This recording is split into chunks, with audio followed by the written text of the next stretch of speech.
안녕하세요. 역사 속 그날 그 이야기 속으로 들어가겠습니다. 태종의 부인은 옹경왕후 민씨이다. 여흥부원군 민제의 여식이었는데 민제는 태종의 스승이었다. 태종은 스승의 집을 드나들며 자신보다 2살 많은 옹경왕후 민씨와 결혼했다. 당시 민씨의 나이 18이었다. 민씨는 태종이 왕위를 차지하기 위해 난을 일으켰을 때 그에게 직접 갑옷을 입혀줄 만큼 여장부였다. 그런 민씨도 안여자였다. 태종은 왕이 되기 전 사저에 있었을 당시 민씨의 몸종을 탐해 첩으로 두고 있었다. 바로 후궁 효빈 김씨였다.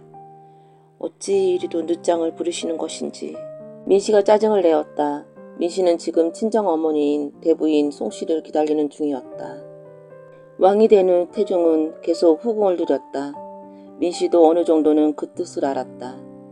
태조의 계비 신동왕후 광씨를 보았고 그녀의 외척 세력을 태종은 경계했었다. 민씨의 표정이 갑자기 서운하면서도 환한 모습이 되었다. 허면 지금 전하께서는 우리 집안을 경계하신다?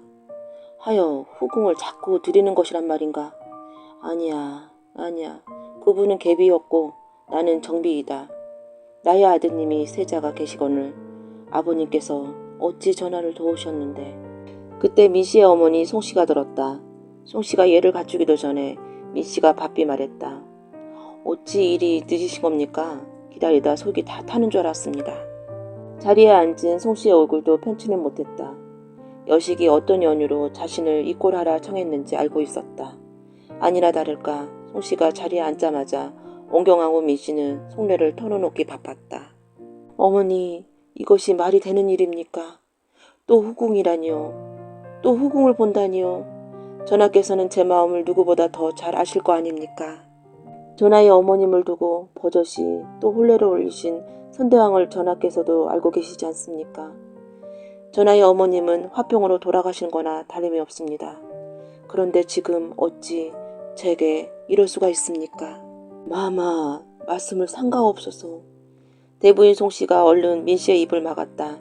민씨가 잠시 시선을 돌리며 애써 감정을 수스렸다. 태종은 성균악정 권흥의 여식을 별궁으로 맞이하기 위해 한창이었다. 그것도 특별히 애를 갖추니 옹경왕후 속은 이만저만이 아니었다. 공빈이 너무 많습니다. 너무 많아서 점점 두렵습니다. 고란의 모든 아녀자가 전하의 여자가 아닙니까? 마마. 송씨가 딸을 안타깝게 바라보았다. 딸은 점점 공모의 선을 넘고 있었다. 작년에도 민씨는 한 궁인을 잡아다가 매를 때려 정비전을 발칵 뒤집혔었다. 태종과 가까이 했다는 이유였다.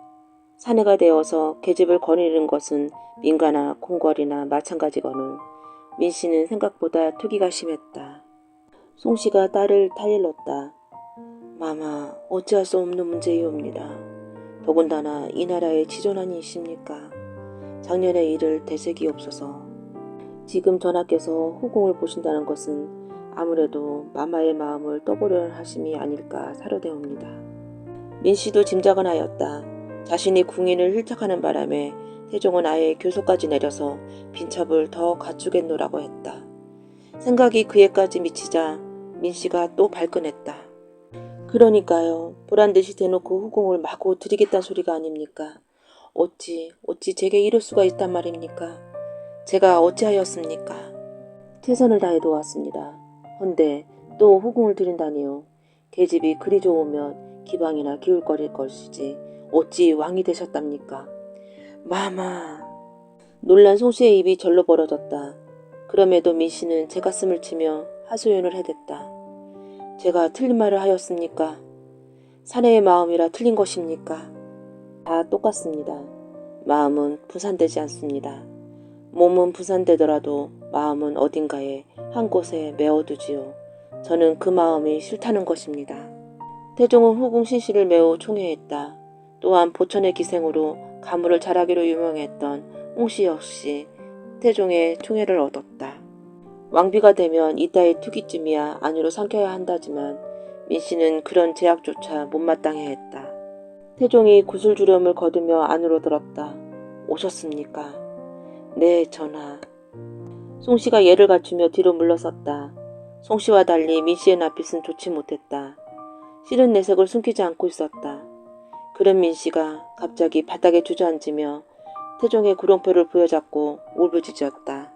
상관께서는 어찌 예전의 뜻을 잊으셨습니까? 제가 전하와 더불어 그 어려운 고난을 듣고 국가를 차지하여 싸운데 이제 저를 잊음을 어찌 여기에 이르셨습니까? 저는 볼 수가 없습니다. 더는 봐줄 수가 없사옵니다. 송씨가 얼른 앉으며 민씨를 붙들었다. 마마, 어찌 이러시옵니까? 나인들이 보고 있습니다. 모두 듣고 있습니다. 민씨는 송씨의 말을 무시한 채 더 악다공인을 쳐댔다. 어찌 이러시냐고 물었습니다. 전하께서는 어찌 제게 이럴 수가 있습니까? 어찌요? 태종의 표정이 굳어졌다. 채통을 지키세요. 한나라의 공모께서 어찌 이런 경박한 행동을 한단 말입니까? 정녕 모르고 하시는 소리입니까? 후사가 많아야 입지가 더욱 단단해지는 법입니다. 세력을 나눠야 잘 지탱되는 것입니다. 하나의 외척이 아니라. 민씨가 벌떡 일어나며 태종을 노려보았다. 지금 저희 아버님과 저희 남동생들을 뜻함입니까? 저희 집안에서 전하께 어찌해야 했습니까? 전하께서 어려운 일을 처할 때마다 발벗고 나섰습니다. 그 보답이 이것입니까? 외척의 힘을 나누시겠다. 저희 집안을 무시하겠다는 말씀이 아니고 무엇입니까? 태종이 여유롭게 말을 받았다. 아하, 중전의 뜻은 그 위대한 외척의 힘을 과시하겠다는 말씀입니까? 누구와도 나눠 가지지 않는 채 권력을 행사하시겠다? 마치 그 누구처럼. 태종이 언급한 일은 다름이 아닌 태조의 갭이 신동하고 강씨였다. 첩을 들이는 일이 외척의 세력의 문제까지 와전되어 갔다. 그러나 이것은 태종도 견제하고 있었던 사안이었다. 씨의 남동생인 민무구 민무질이 세자 양령을 끼고 그 기세가 하늘을 찔렀다. 더욱이 양령대군은 어릴 적 민씨의 친정에서 거의 살다시피 했었다. 세자의 양령이 부위에 오른다면 민씨를 보아도 그러거니와 왕을 잡아먹고도 남았다. 이는 왕권 강화에 좋지 않은 본보기였다. 더구나 신동하고 강씨의 사례를 보면 더욱 그랬다. 세자의 양령과 가깝다는 이유로 민무구, 민무질에게 뇌물을 바치는 자가 벌써부터 많았다. 태종이 송씨에게 싸늘하게 예를 갖추었다. 살펴가시지요. 태종이 민씨의 손을 뿌리치며 정비전을 나섰다. 민씨는 자신이 무슨 일을 저질렀는지 알지 못했다. 투기로 불씨를 당겼고 불은 외척을 제거하는 곳으로 심지가 연결되었다. 태종의 성년을 알지 못한 민씨는 후궁 권씨를 들이는 문제로 결국 식음은 전폐했다. 울음소리가 담을 넘어 초상집을 여상케 했다. 결국 태종은 가래색을 파하고 환관과 시녀 몇 사람으로 하여 권씨를 별궁에서 맞이했다. 민씨는 이 일로 마음의 병까지 얻었고 태종은 수일 동안 정사를 두지 않았다. 태종은 왕이 되고 난 후 모두 9명의 후궁을 두었다. 자녀는 총 29명으로 역대 왕 중 자녀를 제일 많이 보았다.